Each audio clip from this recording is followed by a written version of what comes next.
இங்கேருந்து பார்த்தீங்கன்னா ஒரு வேலைக்கு போகிறவங்க இந்த 16 லட்சம் ரூபா சம்பாதிக்க 20 வருஷம் வேலை பார்க்கணும். 20 வருஷம் வேலை பார்த்தா தான் என்ன பண்ண முடியும்? 16 லட்ச ரூபாய் சம்பாதிக்க முடியும். அப்படி சம்பாதிச்சா கூட அந்த விஷயத்தில் இஎம்ஐலையும் இந்த பைக் இஎம்ஐல இருக்கும், வீட்டில் ப்ராஸ் இஎம்ஐல இருக்கும், கல்யாணம் வட்டி வாங்கி பண்ணியிருப்பாங்க இருக்கும், மொபைலும் இஎம்ஐல இருக்கும். அதனால் இஎம்ஐலே கடன்லேயே வந்து பார்த்தீங்கன்னா ஒரு விஷயம் வாங்க முடியுமா? சராசரியான போர்ஷன் வேலைக்கு போய் இதெல்லாம் வாங்கிக்கலாம்னு கேட்டால் கண்டிப்பாக கிடையாது. ஆனால் இது என்ன விஷயம் வாங்கியிருக்காங்க அப்படின்னா ரொம்ப முக்கியமான விஷயம் இந்த 4 எத்தனை சொன்னாங்க இல்லையா? 4 எத்தனை ஒரு விஷயம் இருக்கு. என்ன அப்படின்னா ரிஸ்க்னா மெனக்கெடணும். யாருக்காக மெனக்கெடணும்? நம்ம லைஃப்க்கு நம்ம மெனக்கெடணும்.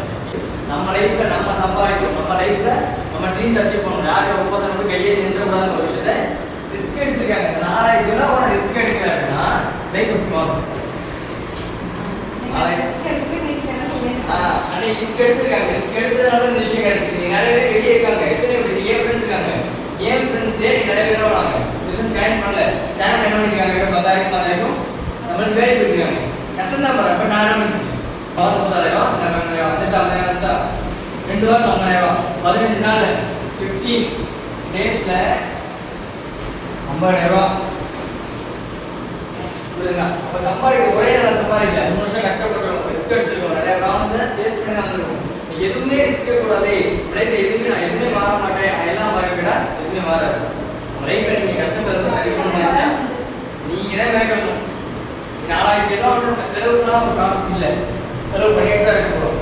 இனிமேல் செலவு நான் சொல்லிட்டேன், இந்த நீங்க பண்ணல செலவு பண்ணாமல் இருக்க போறீங்கன்னு கண்டிப்பா செலவு பண்ண தான் போகிறோம். அது காலேஜ் ஹாஸ்பிட்டல் செலவு பண்ணிட்டு இருக்கும்.